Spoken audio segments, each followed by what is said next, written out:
அனைவருக்கும் வணக்கம். மிகவும் பிரபலமான ஒரு கேள்வி உண்டு. அது என்ன அப்படின்னா, கம்யூனிசம் என்றால் என்ன? இந்த கேள்வி பெரும்பாலான இளைஞர்கள் மத்தியிலும், முக்கியமாக கல்லூரி மாணவர்கள் மத்தியிலும் மிக பிரபலம். கம்யூனிசம் என்றால் என்ன? இந்த கம்யூனிசம் என்றால் என்ன அப்படின்ற கேள்வியை முழுமையாக ஆய்வு செய்யறதுக்காக இந்த பதிவை நம்ம வெளியிட்டோம். எனக்கு கம்யூனிசம் மிகப்பெரிய ஒரு காலத்தில் பெரிய ஈர்ப்பு இருந்தது. ஒரு 6-7 வருஷம் கம்யூனிசம் பின்னாடி தீவிரமாக அலைஞ்சதுலாம் உண்டு. பெரிய அளவில் போராட்டம் நடத்தணும், புரட்சி அது இதுன்னு தெரிஞ்சது உண்டு. அதுக்கு உள்ளுக்குள்ள விதைச்சது யாருன்னா தமிழ் சினிமா தான். நானும் ஓப்பனாக சொல்லிடுறேன். தமிழ் சினிமாவில் முக்கியமாக வறுமை நிறம் சிகப்பு இருக்கு இல்லையா, இந்த மாதிரி கமலஹாசனுடைய படங்கள் அன்பே சிவம் வரைக்கும் அதில் பேசப்பட்ட கம்யூனிசம் எனக்கு பிடிச்சிருந்துச்சு. அந்த கம்யூனிசத்தினால ஈர்க்கப்பட்டேன். அப்படி தான் நான் போனேன். பின்னாடி அப்படி போகக்கூடாதுன்னு தெரிஞ்சுக்கிட்டேன். ஏன்னா அதில் பேசக்கூடிய நபர் இருக்கார் இல்லையா, அதில் பேசக்கூடிய கதாநாயகன், அந்த கதாநாயகனுடைய சம்பளமும் அதில் வேலை பார்க்கக்கூடிய லைட்மேன் சம்பளமும் ஒன்றும் கிடையாது. அப்போ அவங்க பேசுகிற கம்யூனிசம் கிடையாது. இது புரியுதா?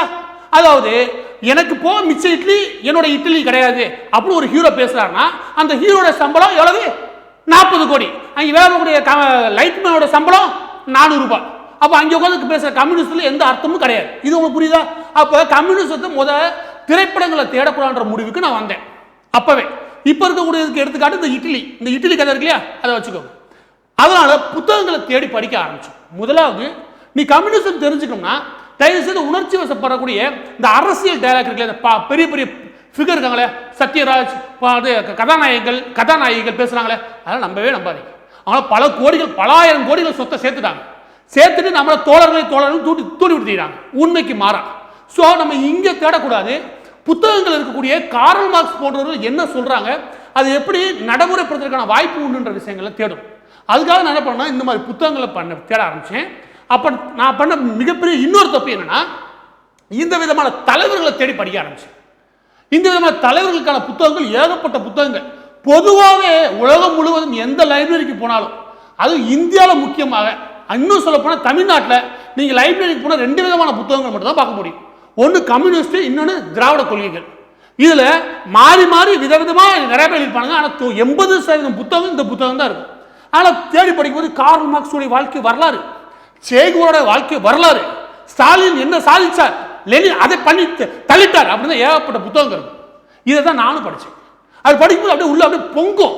ஏன்னா ஊருக்குள்ள இவங்களை தவிர ஒரு உத்தமனே கிடையவே கிடையாதுன்ற மாதிரி எழுதியிருப்பானுங்க. சரியா?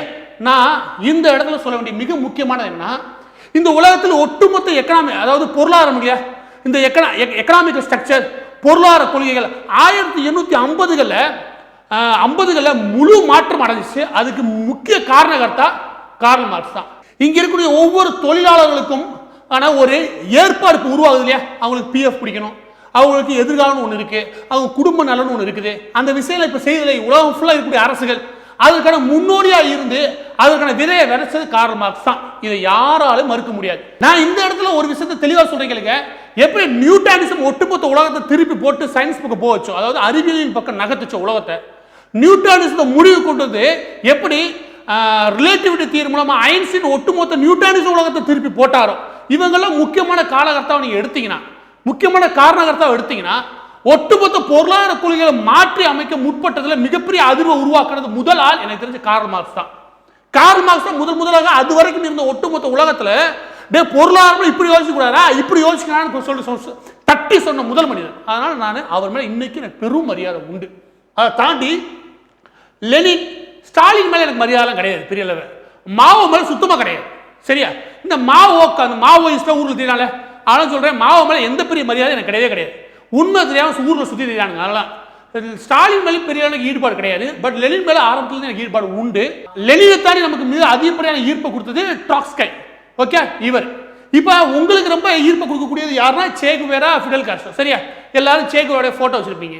இவங்க எல்லா பேருமே ஒரு விஷயத்துல நம்ம ஏத்துக்கணும். என்னன்னா, ஒரு சமமான ஒரு பொருளாதார கொள்கைகளை உலக மக்களுக்கு கொடுக்கணும் அப்படின்னு முயற்சி பண்ணக்கூடிய முக்கியமான நபர்கள் தான் ஸ்டாலினும் மாவோயும் தவிர. சேகுவேராலாம் தன்னுடைய ஒட்டுமொத்த உயிரையும் கொடுத்தாரு, அதுக்காக அவர் ஒரு பெரிய தியாகம் பண்ணாரு அப்படின்னா அதெல்லாம் 100% மதிக்கத்தக்கது. ஆனா இந்த தலைவர்களால் உருவாக்கப்பட்ட இந்த கம்யூனிஸ்ட் தூக்கி பிடிக்கப்பட்ட கொள்கை இருக்கு பாருங்க, அது வெற்றிகரமான கொள்கைகள் கிடையாது. அந்த கொள்கைகள் மாறாக நல்லது செய்ய என்ற பேரில் பெரும் அழிவை இந்த ஒட்டுமொத்த 20ஆம் நூற்றாண்டில் உருவாக்குச்சு. 20ஆம் நூற்றாண்டில் பெரும் அழிவை உருவாக்குனது இவங்க நல்லது செய்யறதா நினைச்ச ஒரு கம்யூனிசம் இருக்கு இல்லையா, அதுதான். அது ஏன் அப்படி உருவாக்குச்சு, அது போக போக பார்க்கலாம். இப்ப அந்த விவரங்களை முழுமையா தெரிஞ்சுக்கணும்னா நம்ம கார்ல் மார்க்ஸோடைய டாஸ் கேபிட்டல் மட்டும் படிக்கக்கூடாது, அதோட சேர்ந்து அதை எதிர்க்கக்கூடிய புத்தகங்களையும் நம்ம படிக்க வளரணும். அதாவது ஒரு பக்கம் நீங்க டாஸ் கேபிட்டல் எப்படியான அப்ரோச், எப்படியான பொருளாதார கொள்கைகளை மாற்றி அமைக்கணும்னு சொல்லுதோ அதையும் நம்ம படிக்கணும். அதுக்கு நேர் எதிராக அது எப்படி ஃபெயில் ஆச்சு, கம்யூனிசம் எப்படி தோல்வியை தழுவிச்சு எழுதுறாங்களோ அந்த புத்தகங்களையும் படிக்கணும். ரெண்டு புத்தகத்தையும் வாங்கி படிக்கக்கூடிய மனநிலையில நம்ம முதல் இருக்கணும். அப்பதான் உலகத்துல எது நல்லதுன்னு நம்ம சொல்ல முடியும். நம்ம ஒரு இதில் போய் அட்டாச் ஆகிட்டோம்னு வச்சுக்கோமே, இன்னொன்று நமக்கு புரியாது. அதனால ரெண்டு புத்தகங்களையும் வாங்கி படிக்கக்கூடிய ஒரு திறந்த மனதோட நம்ம இந்த விஷயத்தை தெரிஞ்சுக்க பழகணும். சரியா? இந்த பதிவில் உள்ள போறதுக்கு முன்னாடி நான் உங்க எல்லா பற்றியும் ஒரு முக்கியமான 3 கேள்விகள் கேட்கிறேன். அது என்ன அப்படின்னா, முதலாவது நீங்க சீனாவை கம்யூனிஸ்ட் நாடு சொல்லுவீங்க, யுஎஸ் வந்து கம்யூனிஸ்ட் நாடு கிடையாது, அது ஒரு கேபிட்டலிசம் முதலாளித்துவ நாடுன்னு சொல்லுவீங்க. சரியா? இந்த 2 நாடுகளை வச்சு நான் முக்கியமான 3 கேள்விகளை உங்க மத்தியில் எழுப்புறேன். எதனால அப்படின்னா, உங்களுக்கு அடிப்படையில் இந்த ரியல் வேர்ல்டு ஒன்று இல்லையா, யதார்த்தமான உலகம், அதை பற்றியான விவரங்களை உங்களுக்கு தெரியுதான்னு எனக்கு தெரியணும். அது தெரிஞ்சாதான் நீங்க மேற்கொண்டு இந்த ஆய்வு விவரங்களை புரிஞ்சுக்க முடியுன்றதுக்காக. சரியா? அப்படி பார்க்கும்போது முதல் 3 கேள்விகள் என்ன அப்படின்னா, உங்கள்ட்ட நான் கேட்கிறேன், இந்த 2 நாடுகளில் எந்த நாட்டுடைய பார்லிமெண்ட்ல அதிகப்படியான பில்லியனர்ஸ் இருக்காங்க, அதாவது பில்லியன் அமெரிக்கன் டாலர் சொத்து மதிப்போட எந்த நாட்டோட பார்லிமெண்ட்ல அதிகப்படியான எம்பிக்கள் இருக்காங்கன்னு நினைக்கிறீங்க? முதலாவது கேள்வி. ரெண்டாவது கேள்வி, இந்த 2 நாடுகள்ல எந்த நாட்டுல ஏற்றத்தாழ்வு இருக்கு இல்லையா, இன்இக்வாலிட்டி, அது அதிகமாக இருக்கு இந்த 2 நாட்டு. சரியா? மூன்றாவது கேள்வி மிக முக்கியமானது, இந்த 2 நாட்டுல எங்கே பிரைவேட் செக்டார் இருக்கு இல்லையா, அதாவது தனியார் மையம் வேகமாக வளர்ந்து வருது. இந்த 3 கேள்விகளுக்கு உங்களுடைய பதில் என்னன்னு யோசிச்சுக்கோங்க. அதுக்கான உண்மையான பதிலை நான் இப்ப தரேன். ஏன் இந்த கேள்வி நம்ம எழுப்புறோம்னா, நீங்க என்ன சொல்றீங்கன்னா இது தொழிலாளித்துவ நாடு, இதுல முதலாளித்துவம், ஏன்னா இது கம்யூனிசம் இல்லையா, கம்யூனிசம் என்றால் தொழிலாளர்களுக்கு அதிக முக்கியத்துவம் கொடுக்கக்கூடிய நாடு, அப்படியான பிரச்சாரங்கள் இங்க வெகுவாக பரப்பப்படுகிறது. அதற்காக தான் இந்த 3 கேள்விகள் கேட்கிறேன். சரியா? இப்போ இந்த 3 கேள்விகளுக்கு ஒவ்வொன்றா பதில் சொல்றேன். இன்இக்வாலிட்டி, அதாவது மக்களுடைய ஏற்றத்தாழ்வு அதிகமாக மாறிக்கிட்டு இருக்கக்கூடிய நாடு எது அப்படின்னு கேட்டீங்கன்னா அதுக்கான விடை சீனா. ஏறக்குறைய 70 வருடங்களுக்கு மேலாக கம்யூனிஸ்ட் ஆட்சி சீனாவில் நடக்குது. ஆனா இன்இக்வாலிட்டி, அதாவது ஏற்றத்தாழ்வுகளை அது வேகமாக வளர்ந்து வரக்கூடிய சமூகம் சீனா. அது நான் சொல்லல, பீஜிங்கில் இருக்கக்கூடிய பீக்கிங் யூனிவர்சிட்டி இல்லையா, அந்த யூனிவர்சிட்டியில் இருக்கக்கூடிய ஆய்வு கட்டுரைகள் 2014ஆம் ஆண்டு அது முழுமையாக உறுதி செய்யுது. அது மட்டும் கிடையாது, வேர்ல்டு வைடா WID, world inequality database ஒரு ஆர்கனைசேஷன் உண்டு. இந்த ஆர்கனைசேஷன் உலகத்தில் இருக்கக்கூடிய அனைத்து நாடுகளும் இருக்கக்கூடிய அந்த சமதர்மம் இருக்கு இல்லையா, அதாவது அனைத்து மக்களுக்கும் தேவையான வசதிகள் போகுதா, ஏற்றத்தாழ்வுகள் வேகமாக கூடிக்கிட்டு வருதா அப்படின்ற விஷயத்தை கண்காணிச்சு அதை ஆய்வு செஞ்சு ஆய்வு அறிக்கைகளை கொடுக்கக்கூடிய ஒரு ஆர்கனைசேஷன். அது பேர் என்ன, WID.world. இது நீங்க போனாலே தெரியும், வேர்ல்டு இன்இக்வாலிட்டி டேட்டாபேஸ். இவங்க சொல்லக்கூடிய ஆய்வு அறிக்கைகளை, அதாவது 2015க்கான ஆய்வு அறிக்கை 1980ல இருந்து 2015க்குள்ளாக 1980கள் ஆரம்பிச்சு 2015க்குள்ளாக மக்களுடைய வாழ்வு எப்படி மாறி இருக்கு அப்படின்னு கணக்கெடுத்திருக்காங்க. அதுல ஏற்றத்தாழ்வுகள் எந்த அளவுக்கு கூடி இருக்கின்றது, அதுல கொடுக்கக்கூடிய புள்ளி விவரத்தின்படி சீனால சுமார் அடிமட்டத்தில் 50% மக்களுடைய வாழ்க்கை இருக்கு இல்லையா, அது 300% கூடியிருக்கு. 300% வாழ்வு கூடியிருக்கு. ஆனா அதே நேரம் அந்த சீனா வரக்கூடிய 10% உயர்மட்டத்தில் வாழ்வாங்க பணக்காரர்கள், அவங்களுடைய வாழ்க்கை தரம் 1232% கூடியிருக்கு. 1232%, அதாவது ஒரு கிடைமட்டத்தில் இருக்கக்கூடிய, அதாவது ஒரு சாதாரண குடிமகன் ஒரு 300 மடங்குனா அவனோட கூடுதலாக 1232% வளர்ச்சியை பணக்காரர்கள் அடைஞ்சிருக்காங்க. இன்னும் ஒரு படி மேல போய் சொல்லணும்னா, அந்த நாட்டுடைய 1% மட்டுமே இருக்கக்கூடிய பெரும் பணக்காரர்கள் இருக்காங்க இல்லையா, அவங்களுடைய வளர்ச்சி சுமார் 2921%. எப்படி? 2921%. அப்ப இந்த ஒட்டுமொத்த ஆட்சி காலத்தில், அதாவது 1980 இருந்து 2015க்குள்ளாக ஒட்டுமொத்தமா அந்த இன்இக்வாலிட்டி வேகமாக கூடுன நாடு எது? சீனா, அமெரிக்கா கிடையாது. ஏன்னா அமெரிக்கால மிடில் கிளாஸ் இருக்காங்க இல்லையா, அந்த மிடில் கிளாஸ் வளர்ச்சி சுமார் 124%. Middle class 124%. இங்க அவங்களுடைய பணக்காரருடைய வளர்ச்சி 325%. இந்த நாட்டுக்கு வித்தியாசம் தெரியுதா? அது இன்இக்வாலிட்டியில மிக வேகமாக ஏற்றத்தாழ்வான சமூகத்தை உருவாக்குறதுல சீனா முதல் இடத்துல இருக்குது. வேகமாகவும் போய்கிட்டு இருக்கு. பணக்காரன் ஆகிட்டே இருக்கான், ஏழை ஏழையாகிட்டே இருக்கான். அப்படி சொன்னா உங்களுக்கு புரியும் நம்புறேன். அப்படிதான் சீனா நடந்துகிட்டு இருக்குது. ஆனா அந்த நாட்டை நம்ம என்ன சொல்றோம்? கம்யூனிஸ்ட் நாடுன்னு சொல்றோம். புள்ளி விவரம் என்ன சொல்லுது? கிடையாதுன்னு சொல்லுது. அவங்க சொன்ன வார்த்தையை நிறைவேற்றன்னு சொல்லுது. ஏன் இதை பண்ணாங்க? அதெல்லாம் முழு ஆய்வு முடிவில் உங்களுக்கு தெரியும். அடுத்த கொஸ்டினுக்கு போறேன். அது என்ன கொஸ்டின் அப்படின்னு கேட்டீங்கன்னா, அதிகப்படியான தனியார் மையம் எந்த நாடு கொடுக்குதுன்னா அதுவும் சீனா தான். இந்த புள்ளி விவரம் இருக்கு இல்லையா, இந்த புள்ளி விவரம் இங்க கிடைக்கும். இது சீன அரசுடைய அங்கீகரிக்கப்பட்ட அரசுடைய பக்கம். இது அதோடைய வெப்பேஜ். இதுல ஒவ்வொரு ஆண்டும் அவங்களுடைய ஃபைனான்சியல், அதாவது அவங்களுடைய பொருளாதார நிலைமை சார்ந்த விஷயங்களை வெளியிடுறாங்க. இதுல 2017க்கானதை வெளியிட்டிருக்காங்க. 2018 வருஷம், அதாவது 2017 வருடம் என்ன மாதிரி நாடு இருந்துச்சுன்னு வெளியிட்டிருக்காங்க. இதுல கார்பரேட் இருக்கு இல்லையா, அதாவது பெரும் நிறுவனங்கள், அந்த தனியார் நிறுவனங்களுடைய எண்ணிக்கை எவ்வளவுன்ற விஷயத்தை வெளியிட்டிருக்காங்க. அதுல நல்லா கவனிங்க. நம்பர் ஆஃப் மொத்த கம்பெனி எவ்வளவு, அது ஸ்டேட் ஹோல்டிங், அதாவது அரசிடம் எவ்வளவு இருக்குது, கலெக்டிவ் ஹோல்டிங், அதுக்கப்புறம் பிரைவேட் செக்டார். இந்த பிரைவேட் செக்டார்ல எவ்வளவு இருக்குது? இந்த பிரைவேட் செக்டார்ல எவ்வளவு இருக்குது? 1,62,04,143 கம்பெனி இருக்குது. 1,61,00,000, 1,62,00,000 வச்சுக்கோங்க. ஆனா ஸ்டேட் ஹோல்டிங் எவ்வளவு? வெறும் 3 லட்சம் கம்பெனி தான். 3 லட்சம் கம்பெனி யார்ட்ட இருக்குது? அரசு கையில. தனியார் கையில 1,62,00,000 கம்பெனி. இது உங்களால புரிஞ்சுக்க முடியுதா? அதாவது ஒட்டுமொத்த சீனால சுமார் 88% அளவுக்கு தனியார் கம்பெனிகள் தான் இருக்குது. இன்னும் சில அறிக்கைகள் என்ன சொல்றாங்கன்னா 90% நிறுவனங்கள் சீனால தனியார் உடைமை தான். வேகமாக தனியார் மயமாக்கல் இங்க அதிகரிச்சிருக்கு. அதனாலதான் அந்த நாடு மிக வேகமான வளர்ச்சியை காட்டுது. இன்னும் சொல்ல போனா IMF இருக்காங்களே, இன்டர்நேஷனல் மானிட்டரி ஃபண்ட், இவங்க தான் உலகம் முழுவதும் இருக்கக்கூடிய ஃபைனான்சியல், அதாவது பொருளாதார நிலைமைகளை தொடர்ந்து வாட்ச் பண்ணி அதுக்கு அட்வைஸ் கொடுக்கக்கூடிய கமிட்டி உலகளாவிய அளவில். இவங்க என்ன சொல்றாங்க அப்படின்னா, இந்த சீனா வளர்ந்து வரக்கூடிய இந்த சீனாவுடைய 90% வேலை வாய்ப்பை கொடுக்கக்கூடியது தனியார்கள் தான். அதுல இப்ப இருக்கக்கூடிய 80% ஊழியர்கள் தனியார்ட்ட தான் வேலை பார்க்குறாங்க. புதிய வேலை வாய்ப்பை உருவாக்குறதுலையும் அவங்க ஃபர்ஸ்ட்ல இருக்காங்க. வேலை வாய்ப்பு கொடுத்ததுலையும் தனியார் தான் முதல்ல இருக்காங்க. அதுக்கடுத்து அவங்க என்ன சொல்றாங்க, ஜிடிபியில் 60% காரணமே தனியார் தான், கார்பரேட் பெருநிறுவனங்கள் தான். எங்க இருக்க? சீனால. இந்த நாடு சீனா கம்யூனிஸ்ட் நாடா? நீங்க எது சொன்னீங்க? எல்லாமே தனியார் மயமே கிடையாது, அது எல்லாமே அரசுடைமை அப்படின்னு சொன்னீங்க.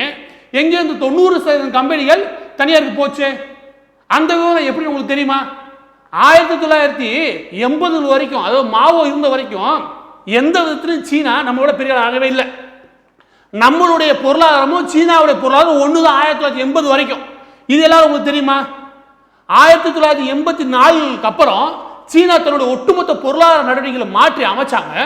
அதனாலதான் முன்னேறினாங்க. நாம IMF இருக்காங்களா, இப்ப சொன்ன IMF இந்த IMF இருக்காங்க, இன்டர்நேஷனல் மானிட்டரி ஃபண்ட், இவங்க சொன்னாங்க நரசிம்மராவ் காலத்துல இந்தியா திவாலாகிறதுக்கான வாய்ப்பு உண்டு, வேகமா தன்னுடைய பொருளாதார நடவடிக்கைகளை மாற்றி அமைக்க முடிஞ்சது. அந்த நேரத்தில் நரசிம்மராவ் இருந்தாரு. அப்போ ஃபைனான்சியல் மினிஸ்டர் யார் இருந்தாலும் மன்மோகன் சிங் இருந்தார். அப்போ மன்மோகன் சிங் எதையும் மாத்தல, நரசிம்மராவ் மாத்தல, IMF அட்வைஸ் கொடுத்தாங்க, தயவு செய்து உங்க நாட்டை காப்பாற்றுற வழியை பாருங்க, அது இல்லைன்னு வச்சுக்க நீங்க நம்ம திவாலா இருப்போம். ஆனா சீனா அதற்கு முன்னே தன்னுடைய நிலைமையெல்லாம் மாற்றி அமைச்சிட்டான். அந்த விவரங்களை புரிஞ்சாதான் ஏன் இவ்வளவு பெரிய மாற்றம் சீனா நடந்துச்சுன்னு தெரியும், சீனா எதை நோக்கி போய்கிட்டு இருக்கான்னு தெரியும். இல்லைன்னு வச்சுக்கவே, சீனா ஒரு கம்யூனிஸ்ட் நாடு, மாவோ அப்படிப்பட்டாலும் இப்படிப்பட்டாலும் ஊருக்குள்ள 10 பேர் வசனம் பேசுவான், அதை நம்ம நம்புவோம். அந்த நம்பிக்கைக்குள்ள போகக்கூடாது. சரியா? இப்ப 3வது கேள்விக்குள்ள போவோம். அது என்ன? அதிகப்படியான billions American dollar, billion American dollar சொத்து வச்சிருக்கக்கூடிய அதிகப்படியான பார்லிமெண்ட்ல இருக்கக்கூடிய நிர்வாகிகள் இருக்கக்கூடிய நாடு எதுன்னு கேட்டீங்கன்னா அது சீனா தான். அமெரிக்காவுடைய பார்லிமெண்ட்ல யாருமே பில்லியனியர்ஸ் கிடையாது. அமெரிக்காவுடைய பார்லிமெண்ட்ல இருக்கக்கூடிய சொத்து மதிப்பு இருக்க, அது ரோல் கால் ஒவ்வொரு வருடம் வெளியிடுறாங்க. அதுல சமீபத்தில் வெளியிட்டதுல அதிகப்படியான சொத்து இருக்கக்கூடியது 283 மில்லியன் தான் அமெரிக்கன் டாலர். ஆனா சீனால சுமார் 106, இப்ப 90 குறைஞ்சிருக்கு, சுமார் 106 பேர் பில்லியனியர்ஸ் சீனாவுடைய பார்லிமெண்ட்ல. உங்களுக்கு சொல்ற புரிஞ்சுதா? அப்ப அதுல அமெரிக்கா கிடையாது, சீனா தான் அதிகப்படியான பணக்காரர்களை கொண்ட பார்லிமெண்ட் வச்சிருக்குது.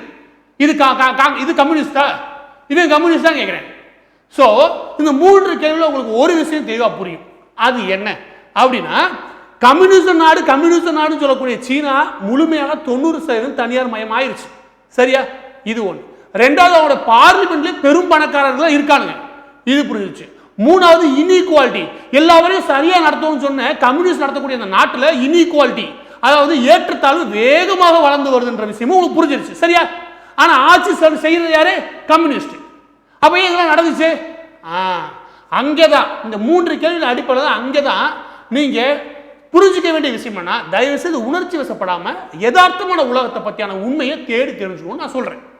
அதை தெரியும் போதுதான் நீங்க உணர்ச்சி வசப்படாம உண்மையை உணர முடியும். இல்லைன்னு வச்சுக்கோங்க, கம்யூனிசம் இங்க இருக்கக்கூடிய சீமான் இருக்காங்க அது மாதிரி பேசும். உணர்ச்சி தூண்டி விட்டு உங்களை உணர்வு நிலையிலே வச்சிருந்து அது ஒரு சொர்க்க பூமி மாதிரி காட்டும். ஆனா அப்படி ஒன்று நடக்கவே இல்லைன்ற விஷயம் உங்களுக்கு புரியவே புரியாது. சோ இதுல முதலாவது நீங்க புரிஞ்சுக்க வேண்டிய உங்க மனநிலையை நீங்க எப்படி ரெடி பண்ணிக்கணும்னா, முதலாளித்துவ நாடு, தொழிலாளித்துவ நாடு, தொழிலாளர் நலனை பேணி பார்க்கக்கூடிய நாடு, அப்படி நாடு இப்படி நாடு நீங்களா ஏதாவது ஒரு செயற்கையா உருவாகம் பண்ணிக்கிறாங்க. அது தப்பு. தொழிலாளித்துவம் சொல்றதும் தப்பு, முதலாளித்துவம் சொல்றதும் தப்பு. இந்த வார்த்தைகள்லாம் யார் உருவாக்கணும்னு நினைக்கிறீங்க? வேற யாருமே கிடையாது. இங்க இருக்கக்கூடிய பத்திரிகையாளர்கள், முக்கியமாக கம்யூனிஸ்டுக்காக வேலை பார்க்கறதுக்கு ஒரு பெரும் கூட்டம் பத்திரிகையாளர் கூட்டத்தை உண்டு. அந்த கூட்டம் தான் உட்காந்து இந்த மாதிரி வார்த்தைகள் உருவாக்குச்சு. இது தொழிலாளர்களை நலன் காப்பாற்றுறது யாரு? கம்யூனிஸ்டுகள். அமெரிக்கா யாரு? முதலாளித்துவ நாடு. இந்த வார்த்தையிலேயே உங்களுக்கு தெரியும் சைக்காலஜிக்கலா தொழிலாளித்துவம் உங்களுக்கு பிடிச்சிடும். ஏன்னா 80% தொழிலாளர்கள் தான். முதலாளித்துவம் சொன்னாலே நமக்கு பிடிக்காது. ஏன்னா எல்லாருமே பணக்காரர்கள், ஆதிக்க மனப்பான்மை கொண்டவர்கள், அதிகாரத்தை செலுத்தக்கூடியவர்கள் அப்படின்னு மனசுக்குள்ள ஓடும். சரியா? சைக்காலஜிக்கா ஓடும். அதுக்காக இந்த வார்த்தையை உருவாக்கி வச்சிருக்கேன். அதாவது கம்யூனிசம்னா தொழிலாளித்துவமா, அமெரிக்கா கேபிட்டலிசம்னா முதலாளித்துவமா, இதை கண்டுபிடிச்சவே இந்த உள்ளூர் கம்யூனிஸ்ட், வேற எதுவும் கிடையாது. இந்த மாதிரி வார்த்தை ஜாலங்களை தயவுசெய்து நம்பவே நம்பாது. இடதுசாரிகள் வலதுசாரிகள் என்ற வார்த்தை கூட சரி கிடையாது. நல்லா புரிஞ்சுக்கோங்க. இன்னைக்கு உங்க மண்டைக்குள்ள ஒரு புதிய ஐடியா ஒன்று உருவாகுது. அதை பொருளாதாரத்தை செலுத்தினா நாட்டில் நல்ல விதமான வளர்ச்சி கொடுக்கும்னா முழுமையாக ஏற்றுக்கொள்றதுக்கு முழுமையாக தயாரா இருக்கும் கேபிட்டலிசம் ஃபாலோ பண்ணக்கூடிய அமெரிக்கா போன்ற நாடுகள். ஆனா கேபிட்டலிசத்தில் இருக்கக்கூடிய எல்லா விஷயத்தையும் காப்பி அடிச்சு சைனா பண்ணிட்டு கடைசியில் என்ன சொல்லுங்க, நான் கம்யூனிஸ்ட்னால பண்ணி சொல்லுங்க. ஏன் அப்படி சொல்றேன்னா, ஷேர் மார்க்கெட்னு ஒன்று இருக்கு. கரெக்டா? ஷேர் மார்க்கெட்னு ஒன்று எங்க ஊர்ல இருக்குன்னா அமெரிக்கா இருக்குன்னா அது நியாயம் இருக்குது. சீனா போன்ற கம்யூனிஸ்ட்னால இருக்கலாமா? கார்பரேட் தானே ஷேர் மார்க்கெட் நடத்த போற, அதுக்கு எதுக்கு வச்சிருக்க? ஆனா வச்சிருக்க. அப்ப எல்லாத்தையும் காப்பி எடுத்து எல்லாத்தையும் இங்க இருந்து காப்பி எடுத்து இங்க வச்சுக்கிட்டு ஆட்சியில் மட்டும் கம்யூனிஸ்ட் உட்காந்துட்டான். கேட்டா கம்யூனிஸ்ட்னால உருவாச்சு சொல்றான். இன்இக்வாலிட்டியை வளர்த்துட்டு. அதனால சொல்றேன், இந்த தொழிலாளித்துவம், முதலாளித்துவம், கம்யூனிசம், கேபிட்டலிசம், அமெரிக்கா இந்த மாதிரி வெறுப்பு பிரச்சாரங்கள் இடையே நீங்க கவனம் செலுத்தக்கூடாது. அதற்கடுத்து ரொம்ப முக்கியமானது என்னன்னா, இந்த நாடுகள் இருக்கு இல்லையா, உலகத்துக்கு தெரியுங்க, கம்யூனிஸ்ட் நாடு ரஷ்யா. நல்லா புரிஞ்சுக்கோங்க. சோவியத் யூனியனா, அதாவது யுஎஸ்எஸ்ஆர் இருந்துச்சு இல்லையா, அவர் ரஷ்யா பல நாடுகளா பிரிவுக்கு முன்னுக்க யுஎஸ்எஸ்ஆர் இருந்துச்சுல, அது சோவியத் யூனியனை பொறுத்தவரைக்கும் கம்யூனிஸ்ட் நாடு. ஆனா ரஷ்யா இப்ப கம்யூனிஸ்ட் கிடையாது. இன்னும் சொல்ல போனா ஸ்டாலின் பேரை விட மாட்டானுங்க. அந்த அளவுக்கு கம்யூனிஸ்டுடைய தலைவர்களை வளர விடாம பார்த்துட்டு தான் ரஷ்யா. ஏன்னா கம்யூனிஸ்ட்னால உச்சகட்டத்தில் பெரும் கொடுமையை அனுபவிச்ச நாடுன்னா ரஷ்யா தான். அதை சூடு கண்டு அந்த மக்கள் திரும்ப கம்யூனிஸ்டுக்கு ஓட்டு போற தயாராகவே கிடையாது. அந்த நாட்டில் கம்யூனிஸ்ட் வரக்கான வாய்ப்பே கிடையாது ரஷ்யா. அதனால ரஷ்யா பொறுத்தவரைக்கும் கம்யூனிஸ்ட் நாடு நம்ம சொல்லக்கூடாது. ரஷ்யான்னு சொல்லும்போது என்ன குழப்பம் வந்துருதுன்னா, நம்ம யுஎஸ்எஸ்ஆர் அதாவது சோவியத் யூனியனை குழப்பிக்கிறோம். சோவியத் யூனியன் கம்யூனிஸ்ட் தான், நான் இல்லைன்னு சொல்லவே இல்லை. சரியா? அப்ப சோவியத் யூனியன் இப்போ ஒன்றும் கிடையவே கிடையாது, உடஞ்சு போச்சு. கம்யூனிசம் அதாவது ரஷ்யா ஒட்டுமொத்த கம்யூனிஸ்ட் கொள்கைகளை கைவிட்டுட்டு வேற ஒரு கொள்கையை நோக்கி நகர்ந்துட்டாங்க. அந்த பொருளாதார கொள்கை கொஞ்சம் சிக்கலானது, அதை விட்டுருங்க. ஆனால் அது கம்யூனிசம் கிடையாது. ஏன்னா பெரும்பாலான ஆயுத உற்பத்தியாளர்கள் உலகளாவில் இருக்கக்கூடிய பெரும்பாலான ஆயுத உற்பத்தியாளர்கள் ஆரம்பிச்சு பெட்ரோ கெமிக்கல் இருக்குல்ல, அந்த உற்பத்தியாளர் வரைக்கும் அதிகப்படியான பிரைவேட் செக்டர் இருக்கிறது ரஷ்யாவில் தான். ரஷ்யாவுடைய பெரும் பில்லியனர்ஸ் இருக்காங்களே, அவங்க எல்லாருமே ஒன்று பெட்ரோ கெமிக்கல் இருப்பாங்க, இல்லாட்டி ஆயுத கொள்முதல் ஆயுத தயாரிக்கிறாங்களே அதில் இருப்பாங்க. சரியா? அதனால இங்கேயும் பிரைவேடைசேஷன் பெரிய அளவில் வளர்ந்துச்சு. இந்த நாடு இப்போ கம்யூனிஸ்டம் ஃபாலோ பண்ணுறது கிடையாது. சரி, இப்போ கியூபா கம்யூனிஸ்ட் நாடு தான். ஆனால் நீங்கள் ஒரு நாடை கம்பேர் பண்ணுற அளவுக்கு அது சின்ன நாடு. ஏன்னா மொத்தமே 1 கோடி மக்கள் தான். நம்ம ஊரில் உட்காந்து எதுக்குன்னா கியூபான்ட்டுவான். அந்த கியூபா கதையெல்லாம் தயவுசெய்து நம்பவே நம்பாதீங்க. அங்கே இருக்கிற ஹாஸ்பிட்டல்ஸ் தான் அப்படி கிடையவே கிடையாது. பெரிய பெரிய பெருசாக ஓடிக்கிட்டு இருக்கு ஹாஸ்பிட்டலில். அதனால் கியூபா பற்றி விடுற கதையெல்லாம் தயவு செய்து நம்பாதீங்க. அது பெரிய அளவில் எக்கனாமிக்கில் வளர்ச்சினா அடையலை. சும்மா சொல்லித்தராங்க. 22 லட்சம் மருத்துவர்கள் உலகம் ஃபுல்லாக அனுப்பிடுச்சு கியூபான்வாங்க. எனக்கு தெரிஞ்சு ரிஜிஸ்டர் பண்ண 2 லட்சம் பேர் கூட கிடையாது. மருத்துவர்கள் 2 லட்சம் பேர் கூட ரிஜிஸ்டர் பண்ண கிடையாது. நம்ம ஊர் கம்யூனிஸ்ட் அதுக்கு லேபிள் ஓடிட்டான். அதனால் அதை பற்றி நம்பாதீங்க. அதுக்கு அடுத்தது வெனிசுலா. வெனிசுலா சமீபத்தில் கம்யூனிஸ்ட கொள்கைகளை தன்னகத்தை உள்கொண்டு, அதாவது கடந்த 15 வருஷத்துக்குள்ளாக கம்யூனிஸ்ட கொள்கைகளை நடைமுறைப்படுத்த போய் இன்னைக்கு பஞ்சம் தலைவிரிச்சு ஆடுது. உலகத்திலே அதிகப்படியான எண்ணெய் வளம் நாடு இது வெனிசுலா. ஆனால் இன்னைக்கு பஞ்சம் தலைவிரிச்சு ஆடு, ஊரை விட்டு எல்லாம் ஓடிக்கிட்டு இருக்காங்க. அதுக்கு காரணம் எதுன்னு நினைச்சா கம்யூனிஸ்ட் தான். ஆனால் இன்னைக்கு அதை மூடி மறைக்கிறதுக்கு வேலை யார் பார்க்குறா? நம்ம உள்ளூர் கம்யூனிஸ்ட் பார்த்துருக்காங்க. ஏன்னா கம்யூனிஸ்ட் கொள்கைகள் பெரும் தோல்வியை தருவதற்கான எடுத்துக்காட்டு வெனிசுலா. கம்யூனிஸ்ட் கொள்கைகளை கைவிட்ட நல்லா வந்துடலான்றதுக்கு மிகச்சிறந்த எடுத்துக்காட்டு சீனா. ஆனால் ஊருக்குள்ள இல்லையா சீனா பாருங்க பெரிய ஆள் ஆயிட்டான்.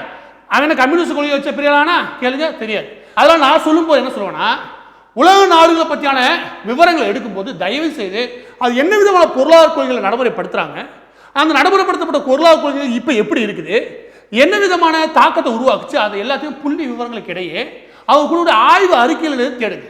அதை எடுத்து நீங்க ஒப்பிடும்போது தான் தெரியும். சரியா? சும்மா கதைகளையும் உணர்ச்சி வசப்படுறதுல எந்தவித அர்த்தமும் கிடையாது.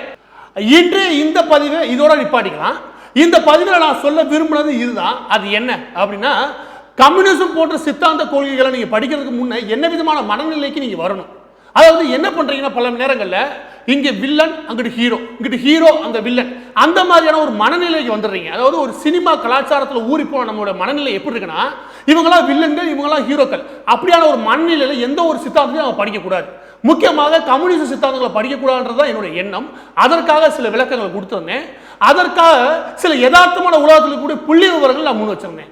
ஏன்னா ஆதாரங்களின் அடிப்படையில் தான் நம்ம எந்த விஷயத்தை நம்பணும், ஆதாரங்களுக்கு இடையில புள்ளி விவரங்களுக்கு இடையில தான் நம்ம உண்மையை தேடுன்றதுக்காக சில புள்ளி விவரங்களையும் ஆதாரங்களையும் உனக்கு முன் வச்சிருந்தேன். இந்த அடிப்படையில் நமக்கு ஒரு விஷயம் தெளிவா புரியுது.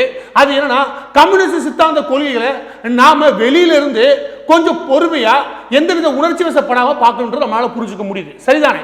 இப்போ நான் அடுத்த பதிவில், அதாவது அடுத்த எபிசோட நான் என்ன சொல்ல விரும்புறேன்னா, கார்ல் மார்க்ஸ் அவர்களுக்கு எதெல்லாம் அந்த சிந்தனைகள் உருவாச்சு, அதற்கு முன்னுக்கு எப்படிப்பட்ட உலகத்துல எப்படிப்பட்ட உலகம் கட்டமைக்கப்பட்டது, இந்த விவரங்கள் எல்லாமே நம்ம தெரிஞ்சுக்கணும். ஸோ அடுத்த பதிவை பொறுத்த வரைக்கும் நாம பார்க்க போற மிகவும் முக்கியமான விஷயங்கள் என்னென்ன அப்படின்னா, உலகத்திலே உருவான மிகப்பெரிய கம்பெனி செக்டாரா இருக்கக்கூடிய, அதாவது இன்னைக்கு ஷேர் மார்க்கெட்ல இருந்து இருக்கக்கூடிய நவீன உலகத்தில் பார்க்கக்கூடிய அனைத்து கம்பெனி செக்டாருக்கும் மூல காரணமாக இருந்த கம்பெனிகள் இருக்குல்ல, ஈஸ்ட் இந்தியன் கம்பெனி, அதுக்கப்புறம் டச் ஈஸ்ட் இந்தியன் கம்பெனி, இந்த மாதிரி கம்பெனிகள் உருவான காலகட்டம், அவை உருவாக்கின உலகம், அந்த உலகத்தின் முடிவில் உருவான கம்யூனிஸ்ட் சித்தாந்த கொள்கைகள், அந்த ஒட்டுமொத்த உலகத்தை பற்றியான விவரங்களும் புள்ளி விவரங்களும் அடுத்த எபிசோட்ல பார்க்கலாம்.